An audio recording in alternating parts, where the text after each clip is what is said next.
Hello everyone, welcome back to our Fertility Live Q&A session tonight. We are going to be joined by Dr. Kenneth Gelman of IVFMD. We are going to actually take some of the questions that were submitted earlier and dive into them in more depth. And we also are going to have a patient story for you. It's very special, kind of a surprise, and I think that you'll enjoy hearing her story. So let's see, we think that I see Dr. Gelman in here. And we'll wait for just a few minutes. So I hope everybody's having a great Wednesday. There Hello. he is. Hi, welcome. How are you? Good. So I'm really happy that we had some really good questions coming in. And we're also going to be asking you guys to submit your questions in the chat too, because I know that last week was National Infertility Awareness Week. We had some really emotional, powerful stories. It was really amazing. So I was really honored to be part of that. And we didn't get to all the questions because we had so many good patient stories to share. So we might not get to all of them tonight, but we're going to try. But I just wanted to also introduce you for those who don't know you yet. This is Dr. Gelman. You could just tell our viewers where to find you and a little bit about you.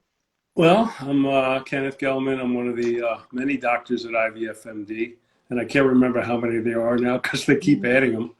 But I'm in the Cooper City office with Dr. Wood and Dr. Gerkowitz, and it's a pleasure being here tonight. And we welcome your questions, and we hope you enjoy this as much as we do.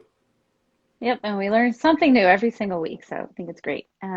And so we'll go ahead and jump into our questions. And for those of you who don't know me, my name is Duro, and I'm a reproductive acupuncturist here in Miami at Hialeah Gardens, and also work with patients who are trying to conceive on their own or through medicated cycles, and help support them through IVF and IUI, and also their partners. So, we treat the guys too, if we can get them in. Sometimes you Yeah. have to drag them in, but that's good. Let's see. We actually have the first question was from Italy. It looks like there's only a few acupuncturists in Italy afraid if done incorrectly, it could make things worse. Should I try? And I tried to look for a Borum certified reproductive acupuncturist in Italy, but I couldn't find any, not even one. And so the closest I found Wow. was Switzerland. So that's probably Wow. a long drive. Wow. So there must be some, I'm sure. I think there are IVF clinics, right, in Italy that Oh, are sure. probably going to be able to help them with that. So sorry I didn't have a lot of information about that, but for those of you who are in different states, different countries, and you're looking for someone who specializes in reproductive acupuncture, you can go to, I'm going to type it in the chat right now, aborum.org, and they have a directory. And the reason I mention this one is because they actually have to go through, every year we have to recertify, we have to, not like you guys have to recertify, but we have to renew our CEUs and reproductive medicine courses. And a lot of times that means we're taking online education now because of COVID, but usually, we go to ASRM, there was a specialty Yeah. group for us, and we keep up to date with things.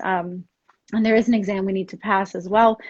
So I was certified in 2008 when it first started, but you want to make sure that acupuncturist is seeing pregnant patients too, and has experience with fertility patients as well, since it's, there's a lot that goes into it. It's a big investment.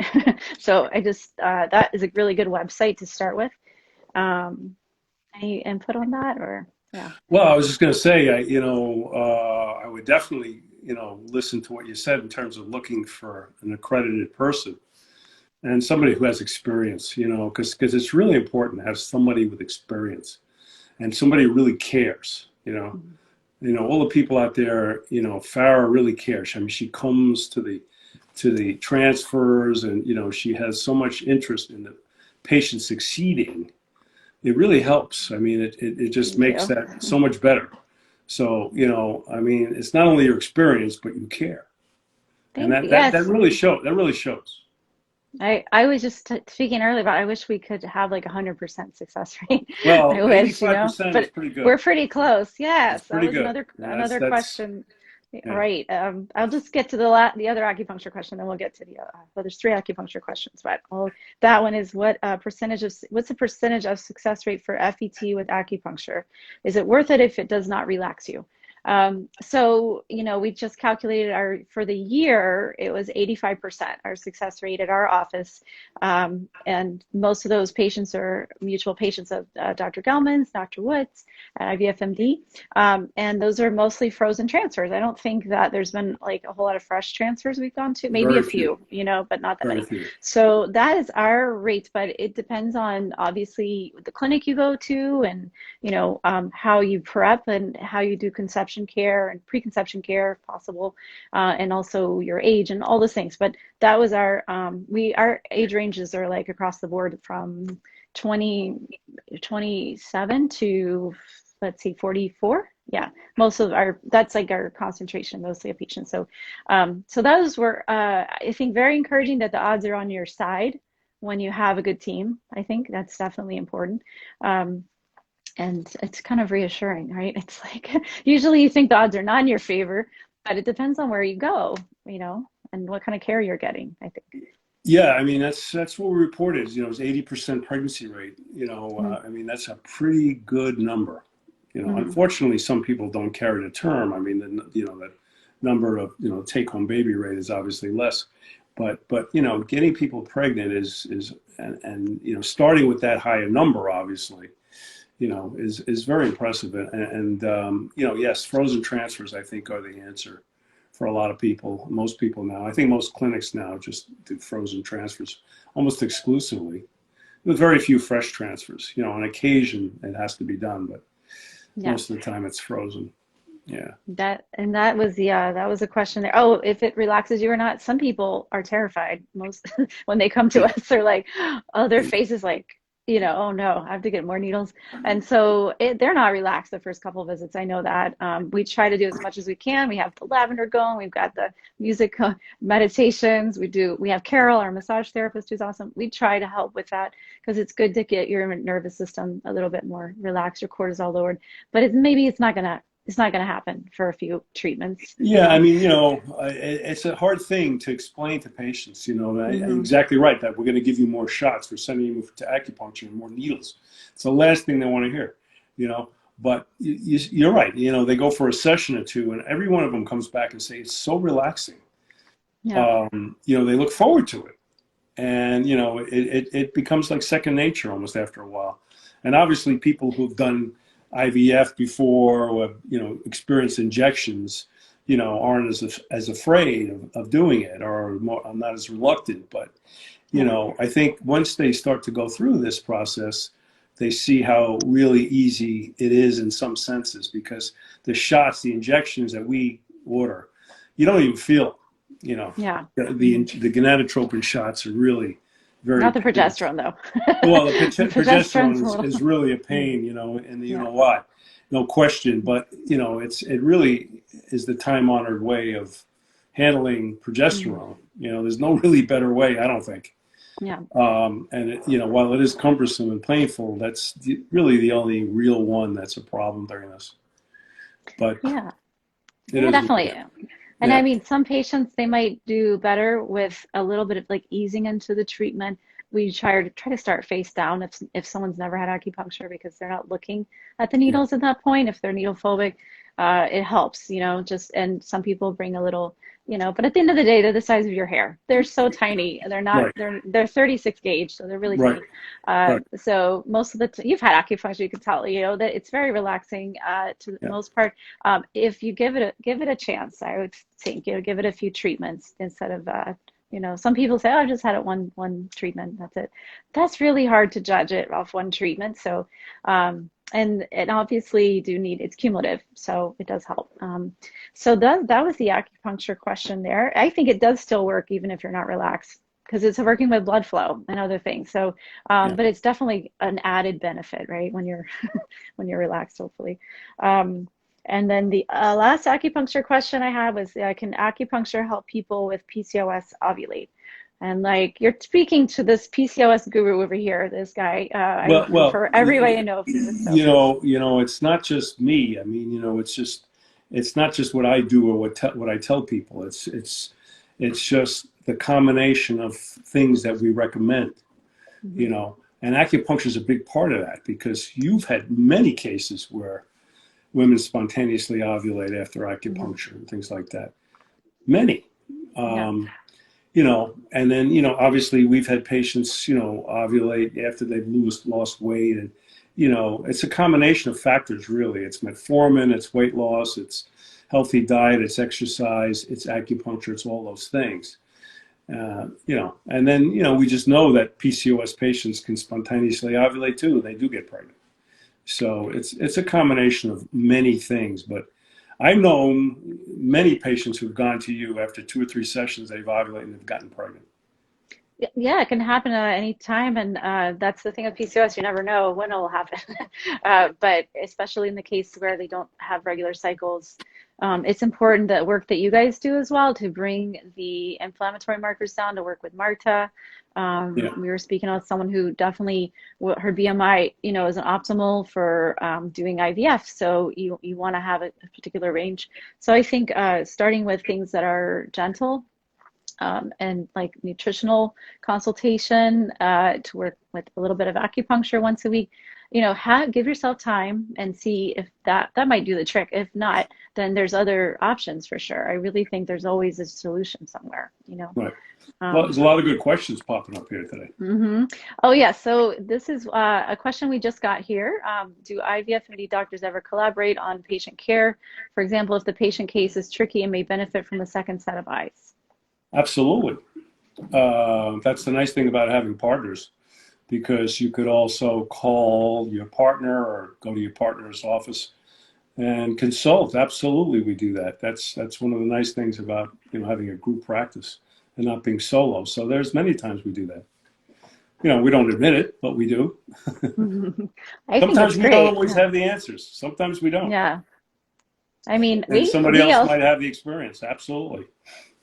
that's really nice to also have that collaboration. And then, we always ask questions too. Like if we have a patient of yours, like you're really good about responding to text message, even sometimes on the weekends I'll text you like, Yeah. hello, like Yeah. what do we do? Because it's really important to communicate. So if you do have a team approach, like I think you can only win, really. It's No only gonna question. No help you, question. you know. That was a very good question, actually. I'm glad hmm somebody asked that. Um, so if a needle hurts so if a needle especially hurts doing acupuncture, does that mean the specific area needed the needle? I mean, sometimes if you have muscle spasm and you have pain there, the tighter the muscle, the more you're going to feel the needle. So if you're in pain, obviously that usually we try to warm that area up. We do a little bit of our massage therapist is amazing and she'll work with that. And then of course it feels much better because you're not in spasm as much. But some areas are always going to feel something like on the feet, the toes, like it's just unavoidable. You're going to feel a little something. I think as the treatment progresses, most people don't feel that as much, but everybody's sensitivities are different. So hopefully that answers your question. Um, and then, okay, I want to get to a few of these questions that were pre-asked, and then we're going to get to the questions in the chat there. So, and I believe, Nisha, if you are somewhere in here, like, let me know, just request to join, and I can add you in here if she's hopefully she's watching right now, so in a few minutes. Um, so there is a question about does thick, clear, stretchy cervical mucus mean ovulation? Would it be a good time to baby dance? Yeah, I mean that's ideal. I mean that's exactly what happens. That means estrogen levels are climbing and rising because estrogen thins the cervical mucus, and that's right before ovulation. So that's a perfect time to start, you know, having relations. And you know, obviously you probably have other things you're looking at, like your ovulation kit and or your body temperature if you're doing that too. So you have sort of a better idea that the window truly exists at that time. And that's what I would do. I would try at those opportune times. And obviously, depending on your age, you know, and how long it's been, you know, I mean, if you're first starting out and you're in your 20s, I would give that, you know, obviously 6 months or so. But you know, if you're 35 or older, I would, you know, probably get some help after 3 months if you're not pregnant. And definitely it's good to have a backup method when you're testing your ovulation, like if you're with the LH sticks, right? And your cervical mucus together would be helpful. So as far as the other questions go about, we have one about endometriosis. So someone has had endometriosis since age 15 with 2 surgeries and now on Lupron. She's 29 and trying to conceive. Her FSH is 7 and AMH is 1.4, Good. and she's asking about IVF. Yeah, that's a good question. I mean, that's. I was expecting, her AMH to be a lot lower because, typically we see a lot of patients, especially young like that, who've had several surgeries where, the surgery was pretty intensive, and maybe a certain amount of the ovarian tissue has been affected or debulked in some way, and AMH is, the cases I see a lot of, AMHs are really low. Like the reserve is terrible for some of these people. It's unfortunate. But, in order to help these people, maybe the surgeon at that time decided they needed an aggressive surgery because they were younger and in a lot of pain and things like that. So, the surgeon might decide to be a little more aggressive when in fact, maybe it's not the best thing because it affects their ovarian blood flow, or might, they might debulk a certain amount of tissue if they're going after endometriomas. But this patient, sounds like she's doing pretty well, even though that AMH is a little lower than normal. But still, it's above 1. It's decent. She's in her 20s, right? In her It 20s? looks like she is now 29. 29, yeah. Okay, all right. So, I mean, I would, if I were her, with that amount of endometriosis and having it that long, I would do IVF. I mean, I don't, you could try a couple of IUIs if your tubes are clear and, obviously sperm is decent, but I would get aggressive faster rather than not. I mean, at this point, you don't want if you're in a window period maybe of endometriosis being suppressed because you've been taking agestin and all these things, I would get those eggs out of there and get them in the freezer, embryos, and then, before endometriosis comes back. And don't forget, endometriosis can affect egg quality to a certain extent, and obviously implantation on the back end. So, those things got to be considered. So, if she's been getting pregnant, maybe and miscarrying, maybe it's due to the endometriosis too. So I would, if I were her, I would do no more than 2 IUIs or attempt 2 IUIs and get aggressive with IVF sooner rather than later. Good.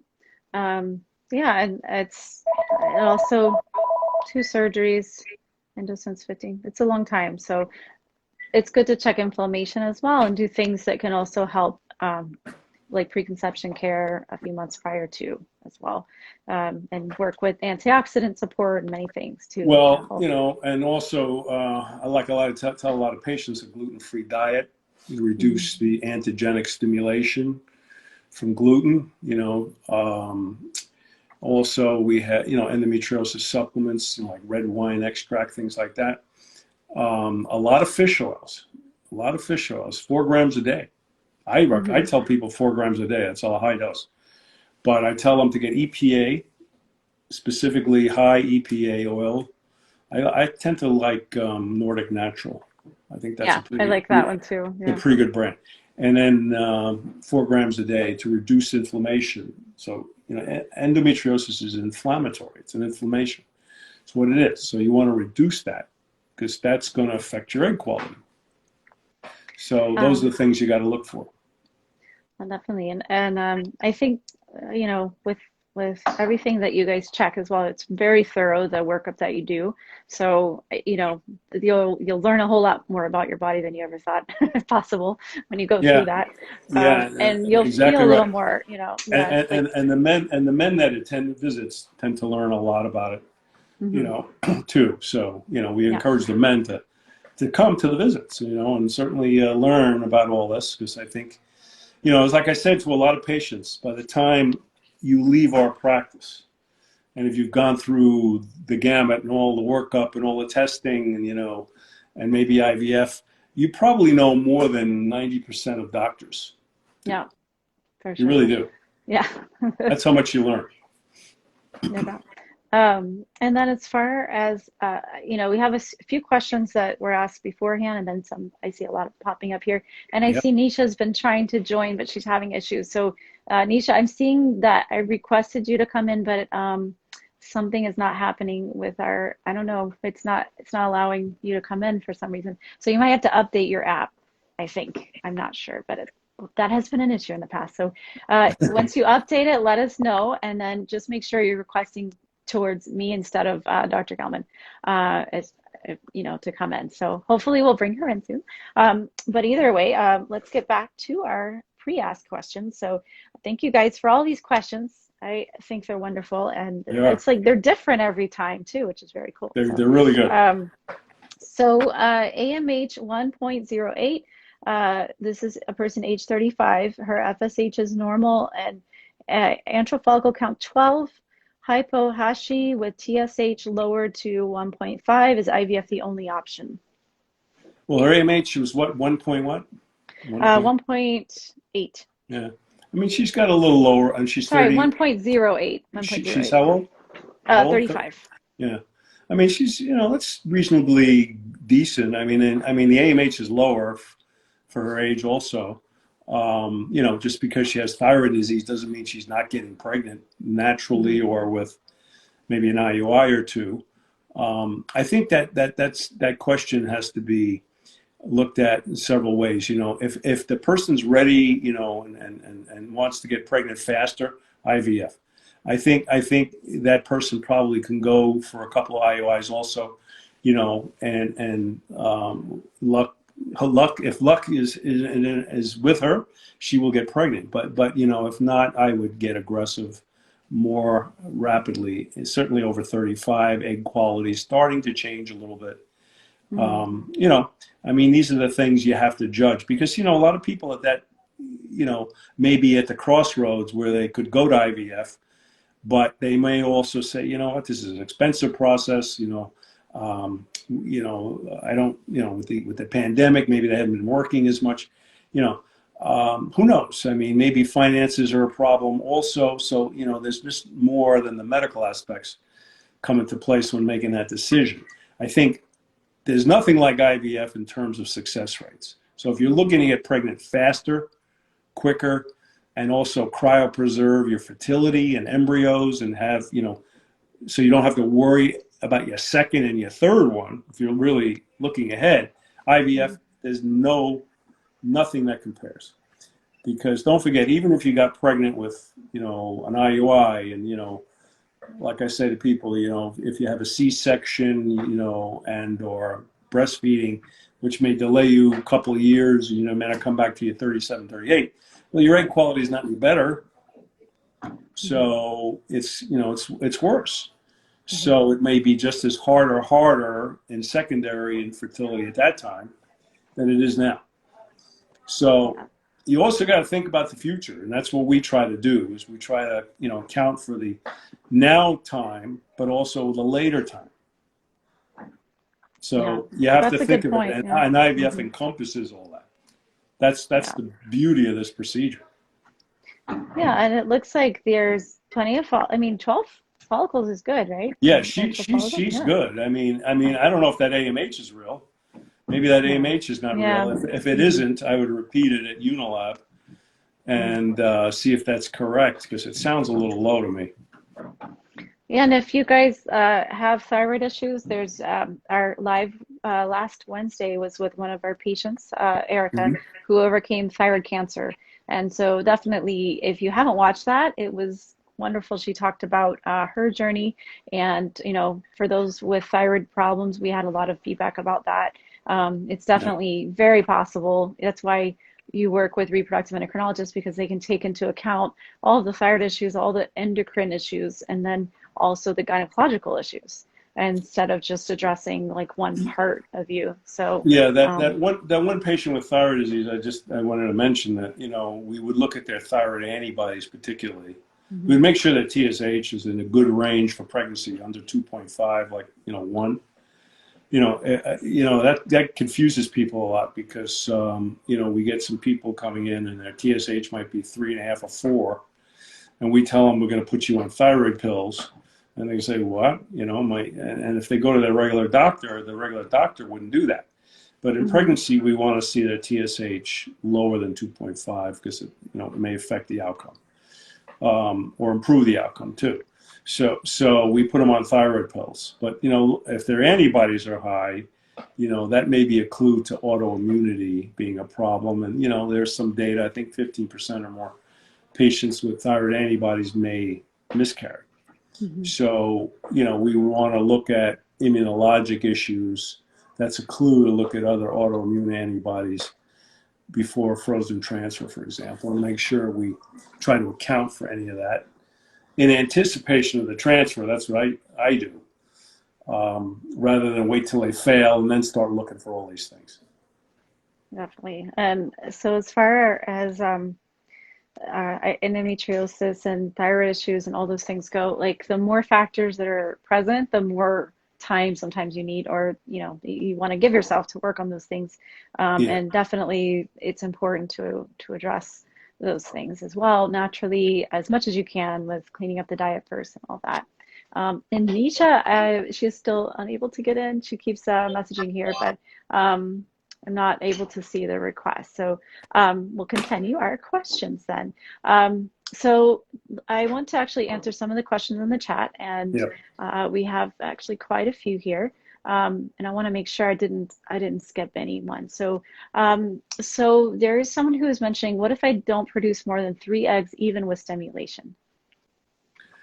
Well, you got to look at obviously what the situation is. Is this somebody who's 42 and or is this somebody with who's much younger, who has what's called diminished ovarian reserve, where it may not be possible to stimulate anything more than that. That might be a good result. So it's hard to know. There's not enough information there to comment exactly what all that means. It sounds like the patient thinks they can do better. And maybe they can, or maybe they can't, so I don't really know enough to comment on that situation, but, we like to see 3 or more before we go to retrieve. Yeah, and maybe it's just a snapshot, right? Because we see with estrogen priming that you do, I mean, we've had patients have like double what they started with. So even though they're getting older, like the ovaries are responding more. That's what I'm saying. I don't know what the situation of this person is. Maybe they need work to try to improve their outcome, or whether it's not even going to be possible no matter what we do, so it has to be looked at on an individual basis. But it sounds like the person thinks that they could do better, and maybe they can, if they, they should probably get a second opinion. Yes, definitely. And you guys are still doing those virtually as well, or how? Yeah, we do them free if they provide records. Okay, so that hasn't changed. I think the virtual thing will continue, No, probably no, the pandemic. that's fine. It's very convenient for everybody. Yeah, and we have been doing little 10 or 15-minute virtual or phone appointments, phone consultations also with patients who are hesitant, or they have questions about acupuncture, or not sure like when to do what, when do I start it, how many treatments, that sort of thing. So we're happy to answer your questions as well that way, and it's a free phone consult that we do. So just in case you're in the middle of or you're contemplating a cycle and that sort of thing, and you have any questions about it, and it's new. There's so many people who've never done acupuncture, so it's not something that probably they had when they were younger, or that sort of thing. So we understand that it's a process, but a learning curve. So as far as I'm going to get back to one of these questions because it involves IUI, and this is one thing that comes up a lot. And it says IUI is 15% effective, but like out of 100, so it's pretty low, right? So what do you think about that success rates with IUI? That's national statistics. I mean, that's just the way it is. It's just not the most efficient process. That's why, we always like to go, right to IVF, sooner rather than later, because it's much more cost effective in the long run. Mhm. It really is. But, you know, I mean, if somebody's a good candidate for IUI, they're young, you know, and the tubes are fine, the sperm is great, the young couple, Mhm. it's worth trying a few times. I mean, some places, and this was an article, I guess, I talked about this before, but, you know, some places would do up to 6 IUIs before they went to IVF. Other places would do maybe 1 or 2 and go to IVF. I mean, Mhm. I don't think there's a right or a wrong answer in certain cases. You know, for somebody who's 23 or 4 or 5, you know, and they're not ready to go to IVF, and you know, it's a big financial gamble, you know, battle for them.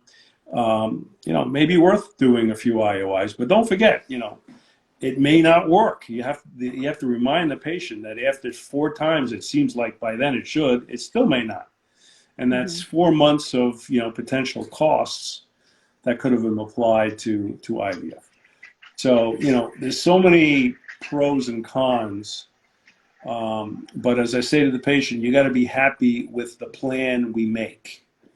Mhm. So if you try 3 IUIs or 4 IUIs, and at the end of it, you kick yourself and say, I should have done IVF, this is a waste.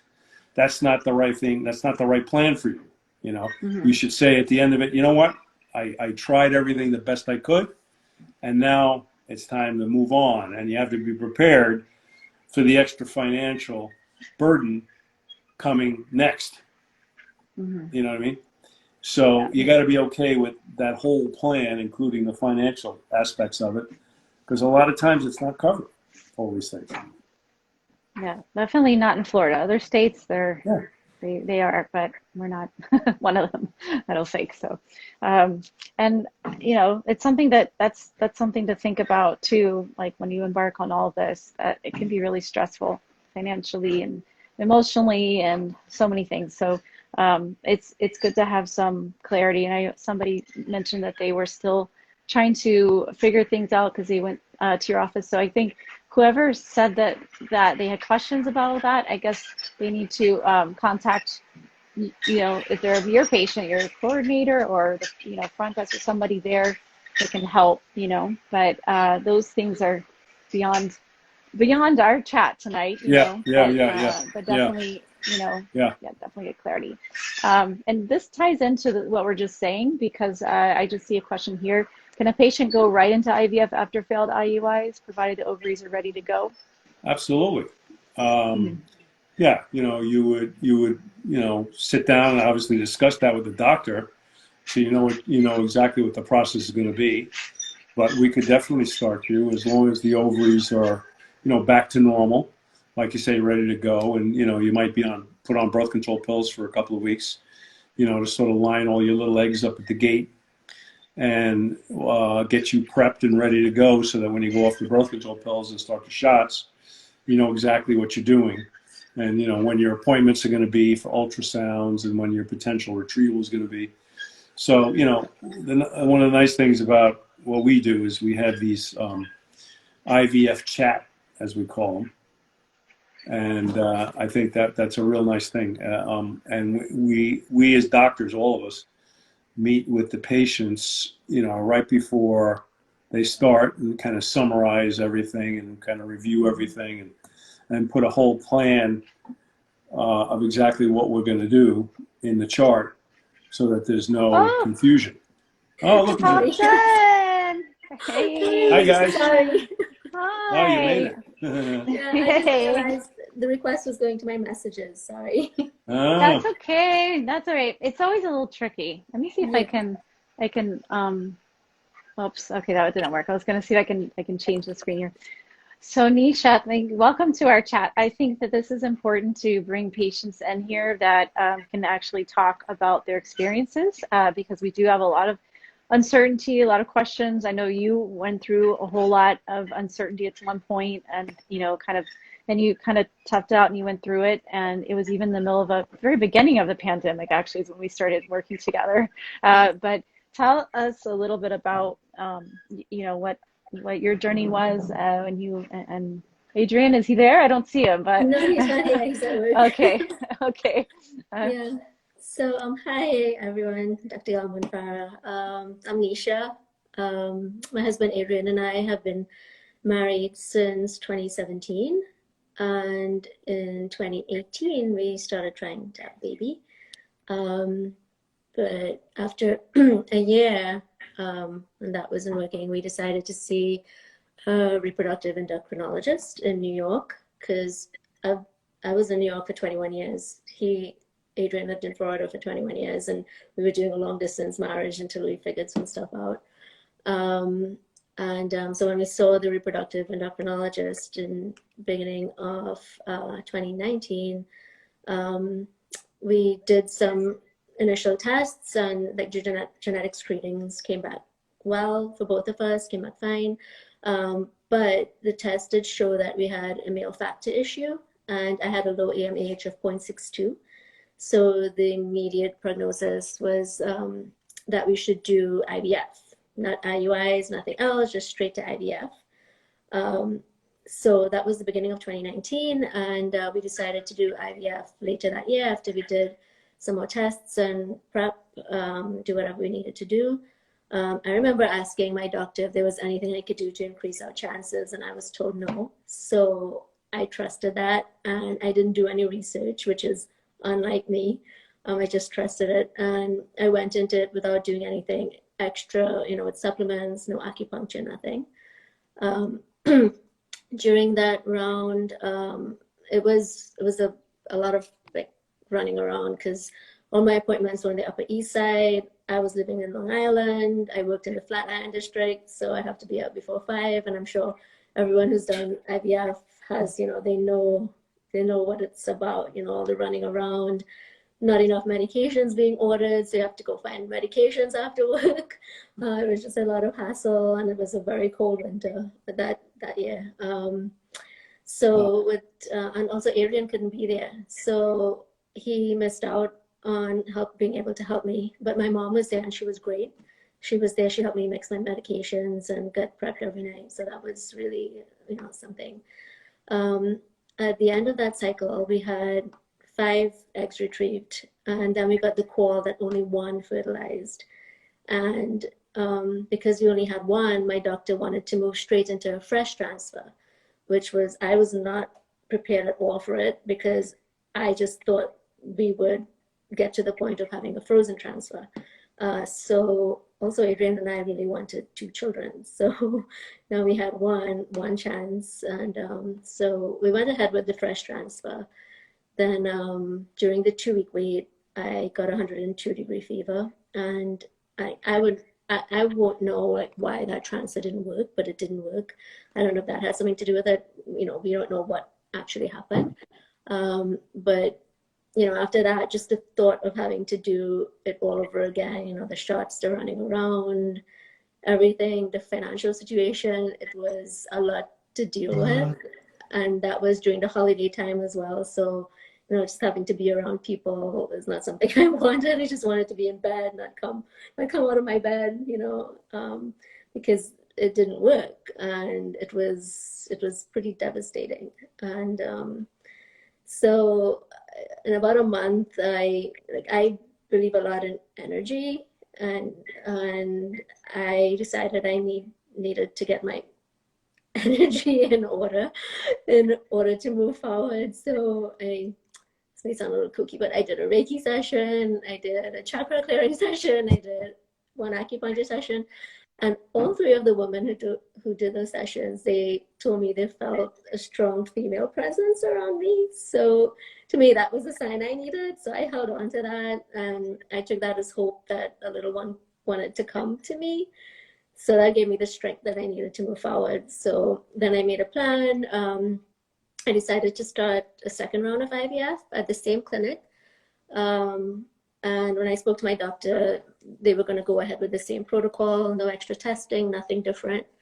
And then COVID hit. And the week I was going to start, all the clinics in New York City shut down, everything shut down. And I tried looking in Long Island, nothing, everywhere was shutting down. So then I was going into a panic, because I was turning 40 and I was trying to get this in before my chances got even more reduced, so I was panicking. And then I was like, let me just check Florida and see what the situation is there. And the clinics here were open. So I got permission from my job to work remotely from another state, threw some clothes in a bag, booked a ticket, and I came down here, and this was all in one day. And so I ended up here, and a friend of mine had recommended a doctor at IVF MD. So I sat down and I looked up all the bios of all the doctors, read all the reviews, and I decided to try Dr. Gelman. And that turned out to be the best decision I could have made. From the initial consultation with him and my correspondence with his nurse, Edlin, I felt like I would be in good hands, and I was. And it really resonated with me that Dr. Gelman also believed in holistic ways of preparing yourself and giving yourself the best chance. He recommended acupuncture and yoga, and his office referred me to Dr. Duro, who turned out to be the other half of my dream team to get me ready for this next cycle. So I first met with Dr. Gelman in March of 2020, and he recommended a bunch of supplements to help increase my chances. And I decided to take 3 months to prep with supplements and acupuncture. So I was doing everything from CoQ10 to vitamin D, and then Dr. Duro put me on Chinese herbs during that time as well.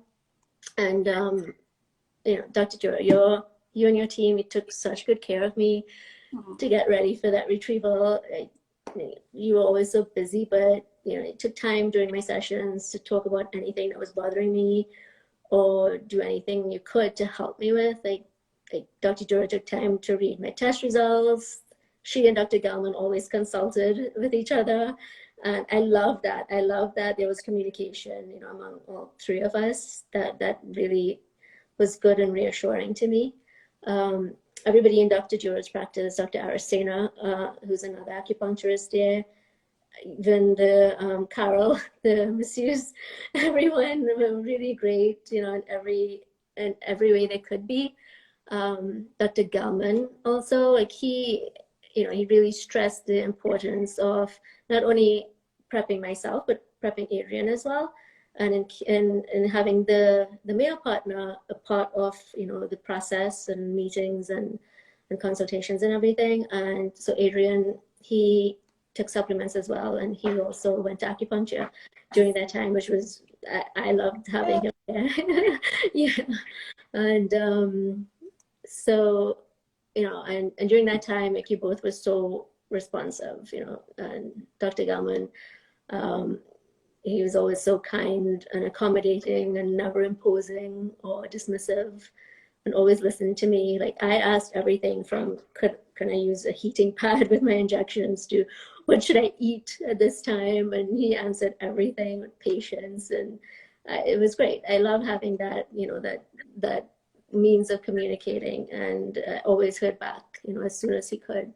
And there was something, so when I mentioned to him that it bothered me that I had 102-degree fever during my 2-week wait in my last IVF round.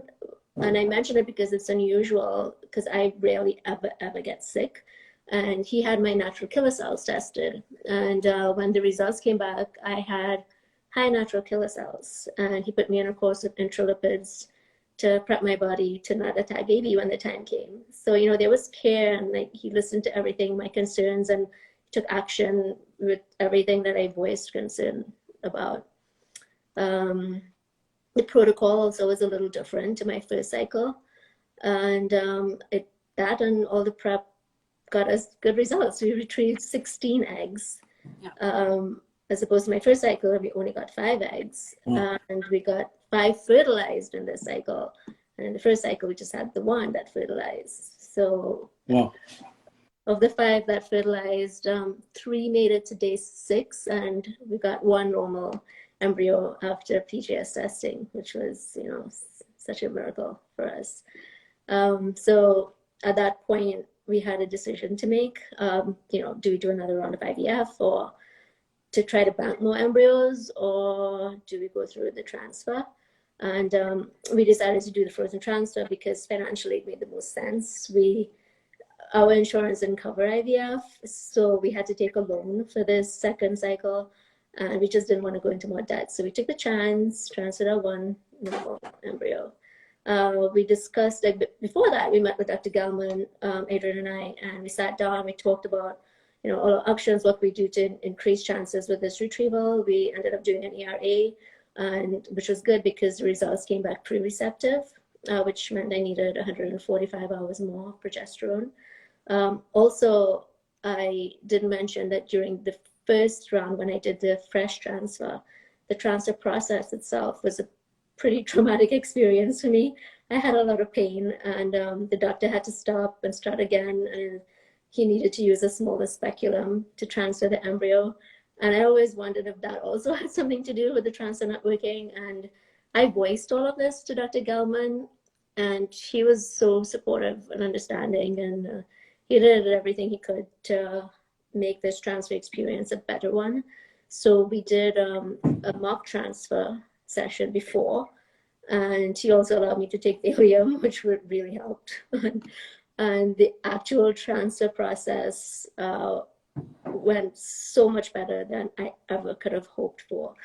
Dr. Gelman and his team, they were so kind and funny, and the whole experience was really great. And Dr. Duro went with me to the transfer. She did acupuncture right before and immediately after. Just having her there was so reassuring and comforting. And just the two of them together, like I could not have done this without the two of them. And everything about the transfer, the cycle was so much better. Also, Dr. Gelman always says he's old-fashioned, and so he recommended bed rest with this transfer. So I took those 2 weeks off. During the 2-week wait, Adrian and I camped out downstairs. He did everything for me. It was great. Funny movies. Yeah, funny movies. I had those lined up. And I didn't even climb stairs because that was also recommended. So I just took it really easy, which was also very much in contrast to the first time when I took no days off during the first cycle. And I was running for the train every day, and it was just complete. It was like night and day. And this worked because this transfer worked. And now I'm 22 weeks pregnant. And Yay. yeah, and it's been such a good pregnancy. And I honestly, truly believe that the acupuncture has a lot to do with where I am now, because I have not gotten sick one day during this pregnancy. I've not been sick at all. That's great. I have exhaustion, and a little bit of insomnia now, which recently started, but I have not been sick. I've had no food aversions, no cravings other than my regular cravings. Oh. So, yeah, I think it's really helped. Do you have any? Are you okay? Any symptoms? No. Okay, good. You look great. Yeah, you do. Yeah, it really does.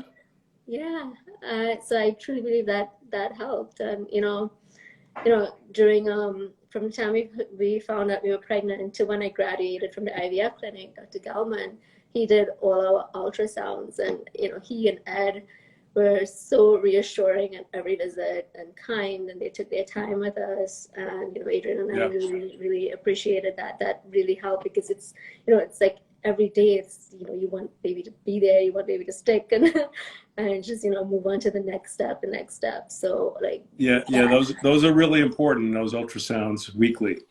They really are. They're very reassuring to patients, and we love doing them.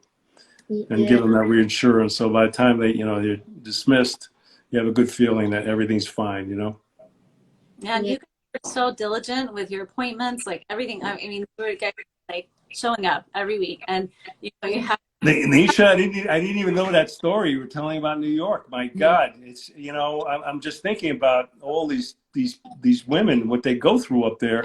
In the cold and the winters, and the commuting, and getting stuck on the LIE, getting into New York must have been a nightmare. Yeah, being from New York, I know what you went through. Right? So yeah, I was taking the train into the city, actually. Unbelievable. And then the subway from Midtown up to Upper East Side. Yeah, it's unbelievable. I always say to patients, only women could do that. Men would never do any of this. Never. It would be Three people on Earth, right? That's right. We'd have 3 babies in this world. I had remembered asking a friend of mine who did IVF, how did she do it? How did she manage with a full-time job? And she had said to me at that point that you just put your head down and you do it. And you do it. Yeah. Right. And it just, when I was in it. It's amazing. Just that story alone is a great story. It really is. You really, we owe you a lot. Very, very proud of you. Glad you were able Thank you. to got a chance to treat you. Yeah, I'm really happy. Like, I met the two of you and your teams, and I honestly believe, like Adrian and I both believe, we would not be pregnant if we had not met. Thank you. We really appreciate that. Yeah, and he's over the moon excited for this baby. Yeah. You know, he's been great. Like this experience, like with you two, and having Adrian around for this, like he was able to participate in everything and see everything, you know, and help me, and it was just such a blessing. And, yep. Yeah. Where are you delivering? What hospital? Memorial West, I think. West. Okay. Yeah. That's great. Mm-hmm. Yeah. Good and hospital. I'm still not familiar with the area because I've just been here since last year. Yeah. So yeah. Yeah.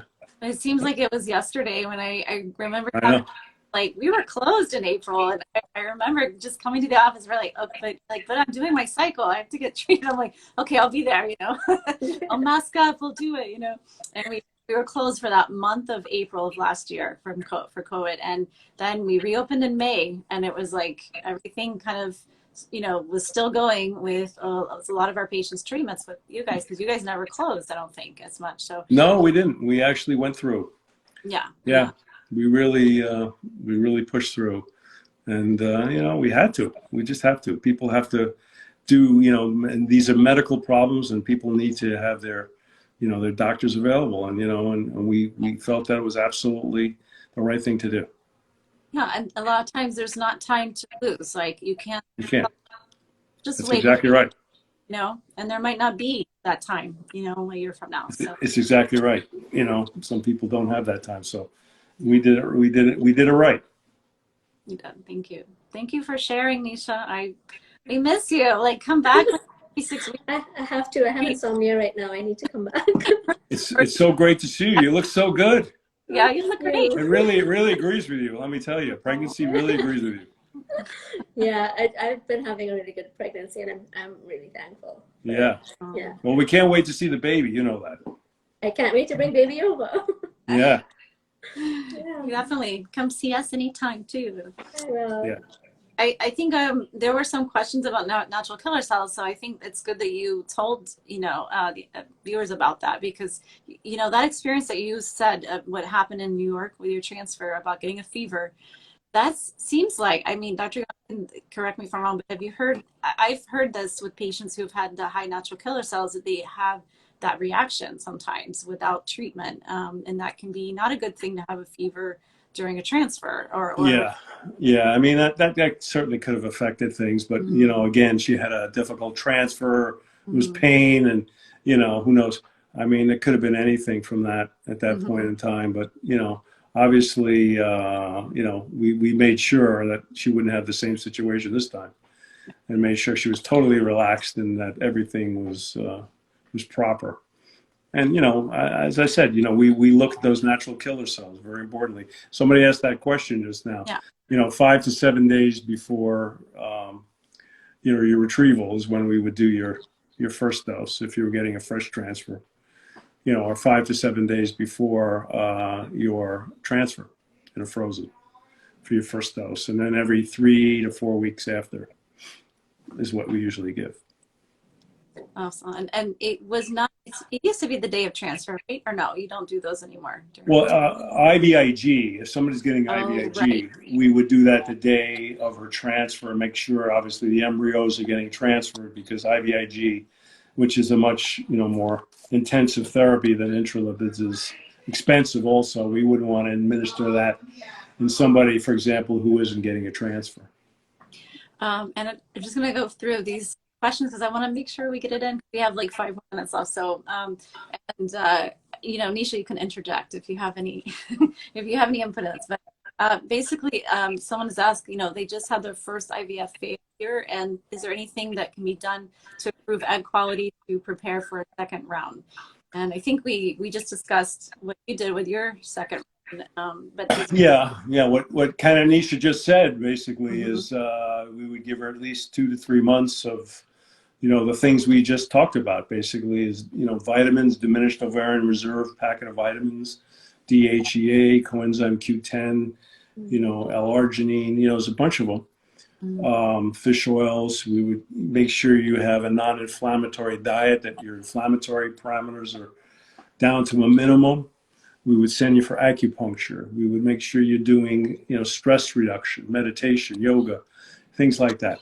Maybe estrogen priming is another way to help you. So, there's various things we could do to help you without, going into a second cycle right away and ending up in the same place you are now. Right. That the point is, if you're going to go for second opinions or go to the doctors, make sure the plan is going to lead to another retrieval with hopefully a better prognosis, and not just the same old thing all over again. That's heartbreaking to see. It can be, Yeah. yeah, but it happens. Yeah. Yeah, that's what was going to happen at my second round if I had gone through with it in New York. They were going to do the exact same protocol. Yeah, I mean, there are places who, certainly they're very, pigeonholed in the way they think, and other people are more, open to things and to looking for different aspects of patients' care and treating patients as an individual, rather than just say, here, take these drugs and do it again.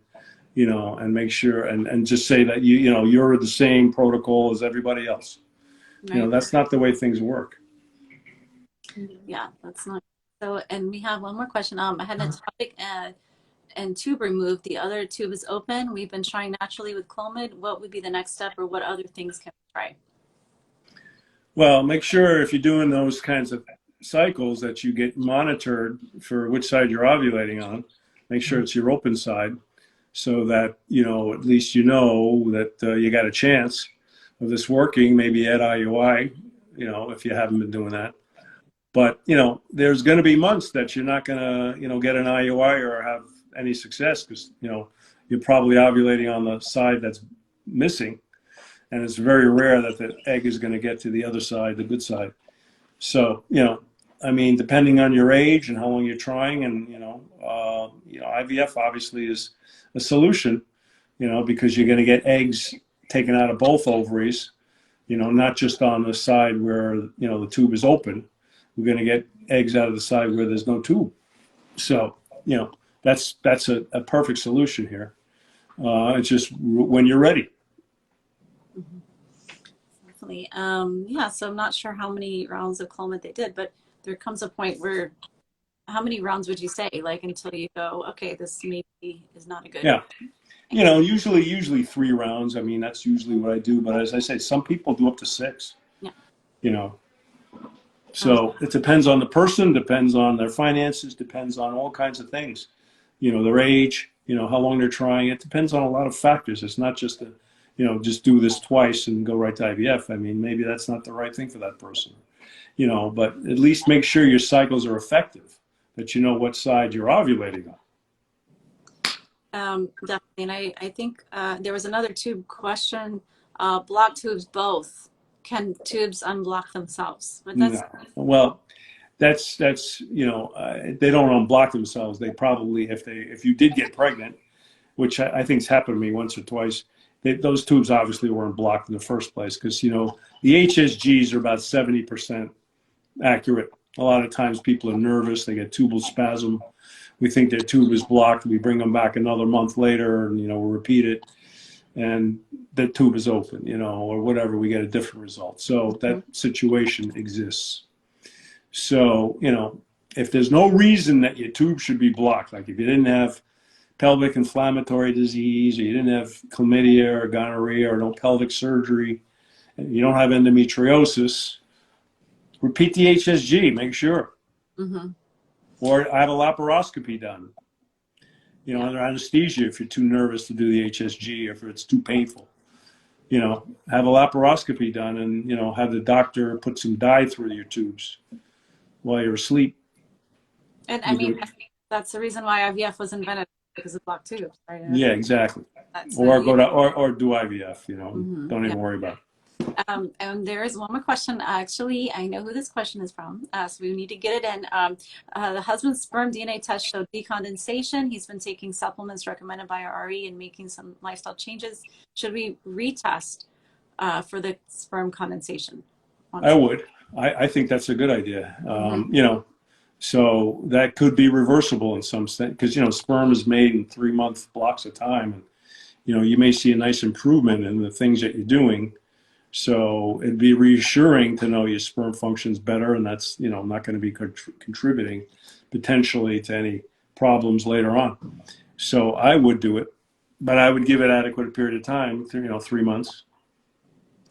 And the DNA fragmentation is the same workup as the decondensation test? Yeah, pretty much. I mean, you know, there's several things that they do on that test, but, you know, the sperm chromatin structure assay, as they call it, looks at DNA disruption, how much of the DNA is, you know, kind of broken up, or the percent that's broken up. And then the decondensation looks at, you know, kind of the fusing of the membranes of the sperm, you know, but all those are kind of tied hand in hand to a certain extent. So I would say if the antioxidants and the diet and all the things they're doing are going to improve, you know, you should see an improvement. If it's reversible in this situation, it may not be. And it might be. Maybe we can convince him to come in for acupuncture. Acupuncture too. Because Nisha, yes, you know, once they get into the office, they're like, "Oh yeah, doing it. This is good. Like I should be doing this." It's just getting them to the first visit. It's very hard, you know. Exactly. Exactly. But as far as the, I think that was almost the last question. I believe we got through all of them, and I think got through most of the ones we were submitted. So thank you guys for taking time out of your busy schedules, both of you, to join us. And thank you guys for asking such amazing questions, and who chimed in that are, you know, having the journey of IVF that's coming up. We are here for you, and I hope that you'll not hesitate to get help and reach out, whether it's with us or anyone else. Definitely get that support. It's so important. And we look forward to chatting again soon. So have a good night, everybody. Thank you, Nisha. Thank you, Nisha, again. Thank you so much. Thanks. Great to see you guys. It's great to see you. Keep in touch. I will. Thank you. See you soon. Bye-bye. Dr. Gelman, too. Thank you.